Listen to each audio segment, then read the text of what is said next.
Shadowbox TV here. I thought I'd like to make a video. I heard the news that Virgil Hunter has said that Andre Ward is willing to go up in weight and fight Anthony Joshua for the heavyweight title. Obviously, his last victory was against Sergey Kovalev, where that cemented his status as the number one pound for pound fighter on the planet. Now, one thing that I just want to say, right? Andre Ward, in my opinion, is definitely the number one pound for pound fighter on the planet, despite Crawford having won the actual obviously beating Indongo and unifying his respective division, the 140 pound light welterweight division. Despite that, I still believe Andre Ward is number one pound for pound. I actually put Terence Crawford as number two pound for pound in my perspective. I'm gonna make a separate video about my perspective on the top 5 pound for pound, and obviously there's been some controversy about Teddy Atlas's list about who is the top 5 pound for pound fighters on the planet, but that's a separate conversation for another day. What I like to say is though, like I like to make a comparison between obviously if hypothetically if Andre Ward was to go up in weight and fight Anthony Joshua, even if he doesn't actually win that particular fight, in my perspective, the fact that he actually challenged himself and actually went up in weight to fight Anthony Joshua, on the heel of everything else that he's actually accomplished already, I believe that will actually, in my perspective, cement his legacy as being beyond that of Roy Jones Jr. in my perspective. So the fact being, right, okay, there's a lot of similarities between obviously Roy Jones, Andre Ward, not in terms of their style, but in terms of the trajectory that their career has actually taken. If you put it into perspective, both of them came out of the Olympics, right? We all know that Roy Jones Jr. really did win that Olympic gold medal, but obviously he got robbed and won the silver medal. But in the eyes of most people, that was the worst robbery in history. Obviously, Andre Ward did actually win the Olympic gold medal, and he's one of the last Olympic gold medalist boxers to come out of the US in the last 20 years. So obviously, there's not been that many obviously boxing in the US has been falling off in terms of talent, in terms of the Olympics and winning gold medals. But Andre Ward was the last US boxer to win an Olympic gold medal. But in terms of their stylistically, obviously Andre Ward is almost like the polar opposite of compared to Roy Jones. Roy Jones had great, almost inhuman athleticism and speed and power, while Andre Ward is more of a technical fighter. He's more similar to Bernard Hopkins in that sense. But in terms of legacy, I think at this point in time, it's arguable who has a better legacy in terms of Andre Ward and Roy Jones, because obviously Andre Ward's career is still being resumed, while Roy Jones is obviously he's not technically retired, but he's way out of his prime, and he should have retired a long time ago. But if let's just pretend hypothetically, if obviously it's unlikely that the fight is going to happen between Andre Ward and Anthony Joshua, but with the heel of obviously the Canelo versus Amir Khan fight, and obviously not to mention obviously the Conor McGregor and Floyd Mayweather fight, anything can happen in the sport of boxing. So let's just say hypothetically, imagine if Andre Ward was to actually fight Anthony Joshua. Even if he was to lose that particular fight, in my opinion, that would actually put him above Roy Jones Jr. in terms of legacy. Obviously, in terms of like the fighters that Andre Ward has already beaten, right? In terms of like him actually cleaning out the middleweight and the super middleweight division, when he beat Mikhail Kessler, when he beat Arthur Abraham, when he beat Carl Froch, winning the Super 6 tournament, that already put him as number one pound for pound fighter on the planet. Obviously, this year he's already beaten Sergey Kovalev, who was on that pound for pound list. So that's already put him as number one pound for pound. But if he was to go up in weight and fight Anthony Joshua, let's just say best case scenario, he beat Anthony Joshua, I think you literally have to put him as the top 10, one of the top 10 greatest fighters of all time. Like he may not be 100% on that list, but he's literally heading to that point. If you compare Andre Ward fighting Anthony Joshua to when Roy Jones Jr. went up in weight and actually fought won a heavyweight title when he beat John Ruiz. Obviously, at the time when he did that, that was a spectacular accomplishment. But in hindsight, we can actually say that John Ruiz was a limited fighter.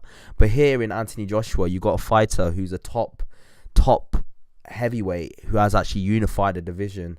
So for Andre Ward to beat someone like Anthony Joshua, even if he doesn't beat him, if he gives him a competitive fight, because of the massive hurdle that he has in front of him, even if he was to lose that fight, in my opinion, because of the massive size difference and the massive physicality advantage that Anthony Joshua does actually have over Andre Ward, I think it's undeniable that he is that would actually put him, in my opinion, above Roy Jones. Despite Roy Jones being the more naturally gifted fighter and having the more natural talent, I think it's undeniable that if he was to beat him, that would actually put him there.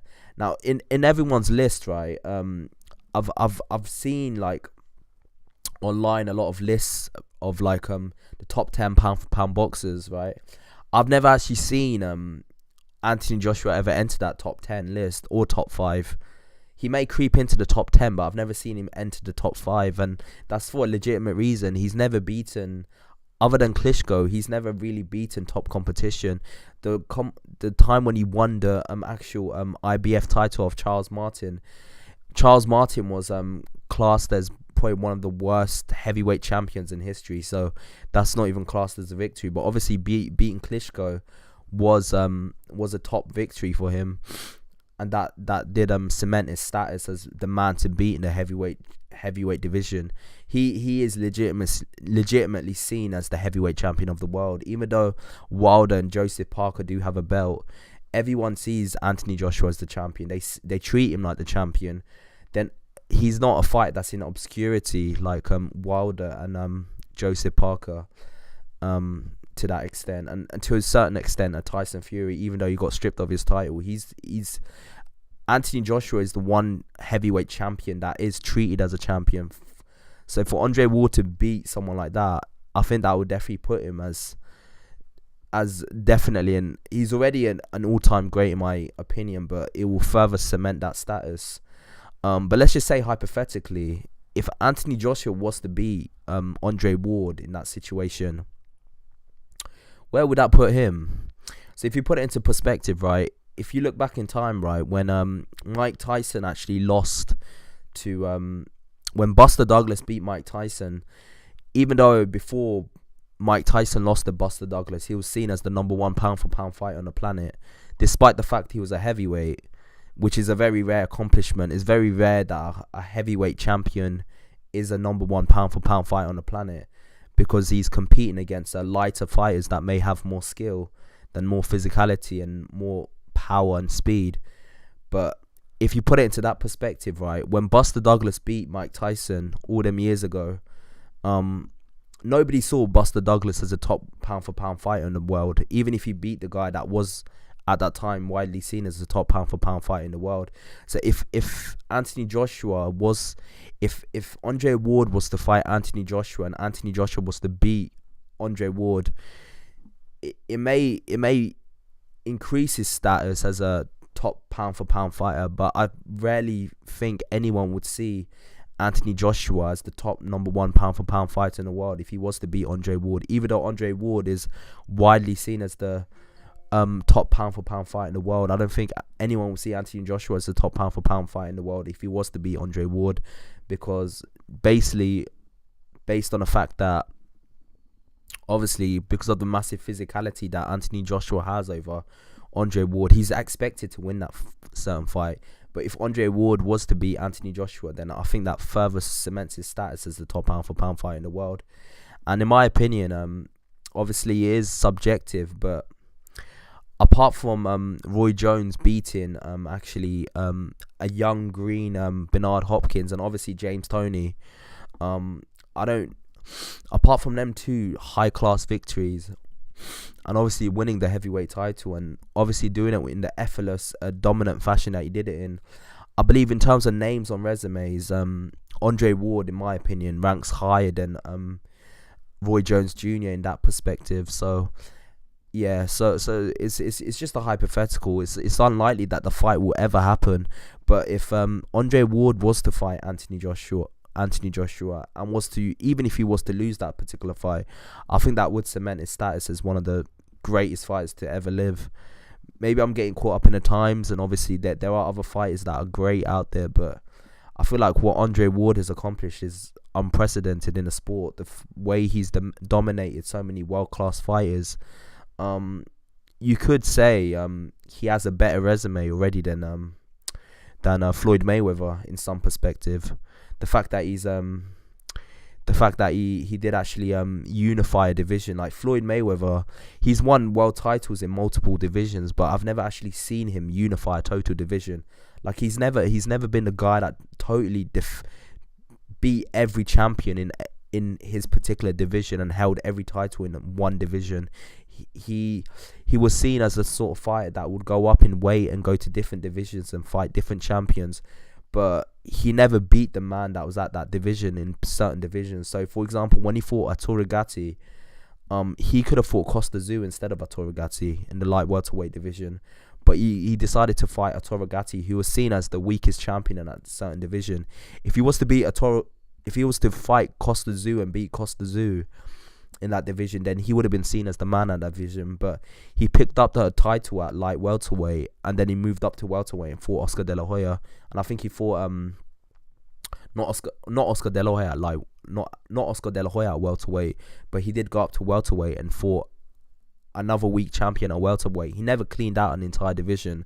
So in my opinion, you could make an argument that Andre Ward has a better resume than Floyd Mayweather. But obviously this is all subjective. This is just my perspective. Tell me what you think. If Andre Ward was to fight Anthony Joshua and beat him, or even just fight him and even lose to him, where would you put him? In your opinion, like in terms of an all-time great status. Like if you was to compare it to, obviously Roy Jones' victory over John Ruiz, I don't think that's as impressive as Anthony Joshua beating or even fighting obviously Anthony Joshua, who's a reigning unified heavyweight champion of the world, who holds most of the belts in that division. So that's just my musings. That's what I believe. Obviously you could disagree. So subscribe to my channel right now. I've got more content coming your way, and obviously on the link below I've got a Facebook group that you can join if you want to debate boxing, and obviously there is a page there as well that you can like for more content.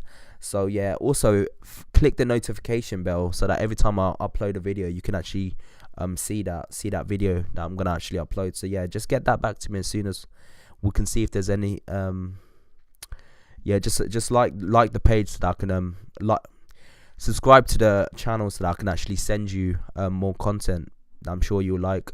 Thanks for your time. Peace out.